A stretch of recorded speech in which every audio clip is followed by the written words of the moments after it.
"Can you teach me that?" asked George eagerly.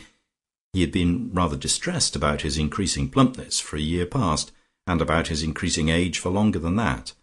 As for his liver, he always had to be careful. She shook her head. "You cannot practice it except under tuition from an expert," she said.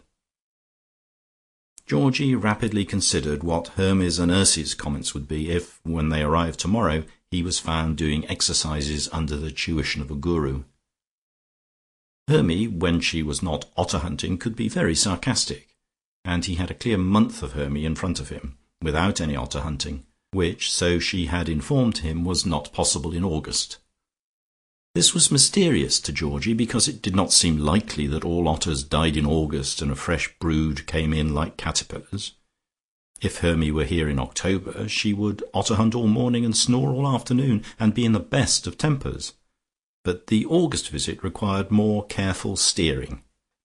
Yet the prospect of being lean and young and internally untroubled was wonderfully tempting. "But couldn't he be my guru as well?" he asked. Quite suddenly, and by some demoniac possession, a desire that had been only intermittently present in Mrs Quantock's consciousness took full possession of her. A red revolutionary insurgence hoisted its banner. Why, with this stupendous novelty in the shape of a guru, shouldn't she lead and direct Riseholme instead of Lucia? She had long wondered why darling Lucia should be queen of Riseholme, and had, by momentary illumination, seen herself thus equipped as far more capable of exercising supremacy.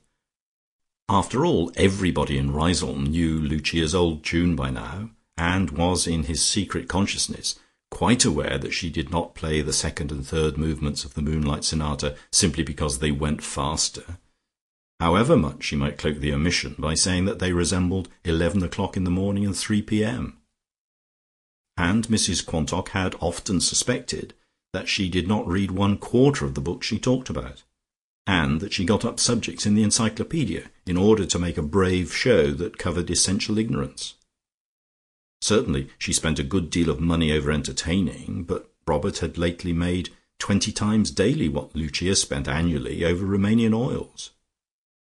As for her acting, had she not completely forgotten her words as Lady Macbeth in the middle of the sleepwalking scene?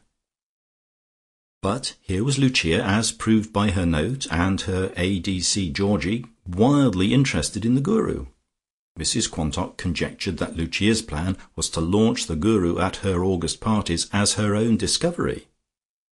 He would be a novelty, and it would be Lucia who gave Om parties and breathing parties and standing on one leg parties, while she herself, Daisy Quantock, would be bidden to these as a humble guest, and Lucia would get all the credit, and, as likely as not, invite the discoverer, the inventress, just now and then.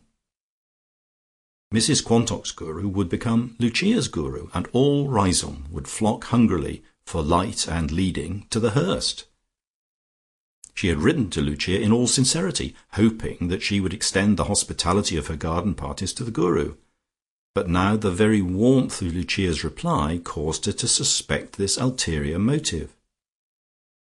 She had been too precipitate, too rash, too ill-advised, too sudden, as Lucia would say. She ought to have known that Lucia, with her August parties coming on, would have jumped at a guru, and withheld him for her own parties, taking the wind out of Lucia's August sails.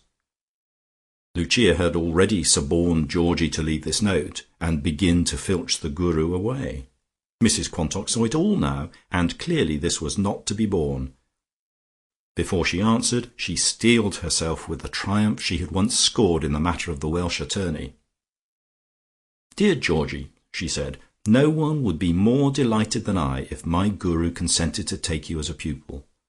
But you can't tell what he will do, as he said to me to-day, apropos of myself, 'I cannot come unless I am sent.'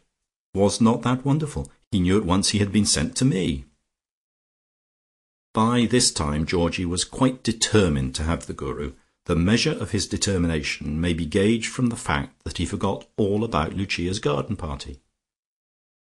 "But he called me his friend," he said. "He told me I had a clean white soul." "Yes, but that is his attitude towards everybody," said Mrs Quantock. "His religion makes it impossible for him to think ill of anybody." "But he didn't say that to Rush," cried Georgie, "when he asked for some brandy. to be put down to you." Mrs. Quantock's expression changed for a moment, but that moment was too short for Georgie to notice it. Her face instantly cleared again. "Naturally he cannot go about saying that sort of thing," she observed. "Common people, he is of the highest caste, would not understand him." Georgie made the direct appeal. "Please ask him to teach me," he said. For a moment Mrs. Quantock did not answer, but cocked her head sideways in the direction of the pear tree where a thrush was singing. It fluted a couple of repeated phrases and then was silent again. Mrs. Quantock gave a great smile to the pear tree. "Thank you, little brother," she said. She turned to Georgie again. "That comes out of St. Francis," she said, "but yoga embraces all that is true in every religion. Well, I will ask my guru whether he will take you as a pupil, but I can't answer for what he will say." What does he charge for his lesson?" asked Georgie.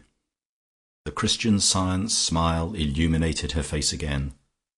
"The word money never passes his lips," she said. "I don't think he really knows what it means. He proposed to sit on the green with a beggar's bowl, but of course I would not permit that, and for the present I just give him all he wants. No doubt when he goes away, which I hope will not be for many weeks yet, though no one can tell when he will have another call, I shall slip something suitably generous into his hand. But I don't think about that.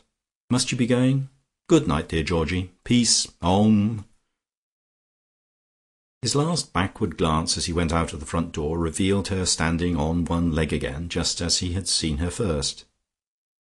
He remembered a print of a fakir at Benares standing in that same attitude, and if the stream that flowed into the Avon could be combined with the Ganges, and the garden into the burning Ghaut, and the swooping swallows into kites, and the neat parlour maid who showed him out into a Brahmin, and the Chinese gong that was so prominent an object in the hall into a piece of Benares brassware, he could almost have fancied himself as standing on the brink of the sacred river. The marigolds in the garden required no transmutation.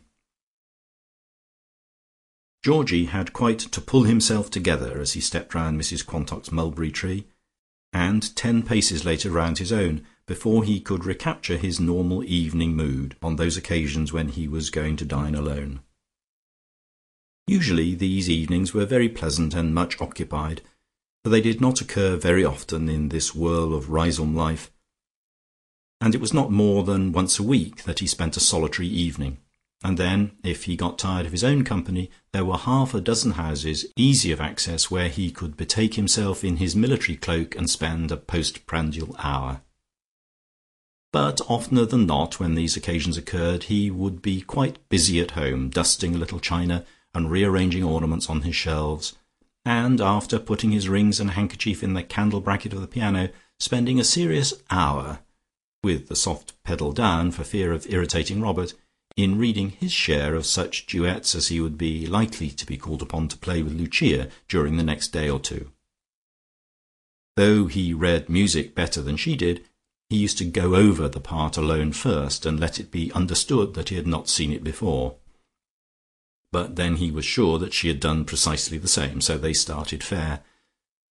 Such things whiled away very pleasantly the hours till 11, when he went to bed, and it was seldom that he had to set out patience cards to tide him over the slow minutes.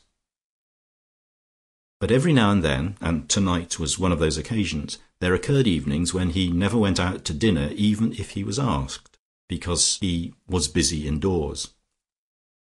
They occurred about once a month, these evenings that he was busy indoors, and even an invitation from Lucia would not succeed in disturbing them. Ages ago Riseholme had decided what made Georgie busy indoors once a month, and so none of his friends chattered about the nature of his engagements to anyone else, simply because everybody else knew. His business indoors, in fact, was a perfect secret, from having been public property for so long. June had been a very busy time, not indoors but with other engagements, and as Georgie went up to his bedroom, having been told by Foljambe that the hairdresser was waiting for him, and had been waiting this last 10 minutes, he glanced at his hair in the Cromwellian mirror that hung on the stairs, and was quite aware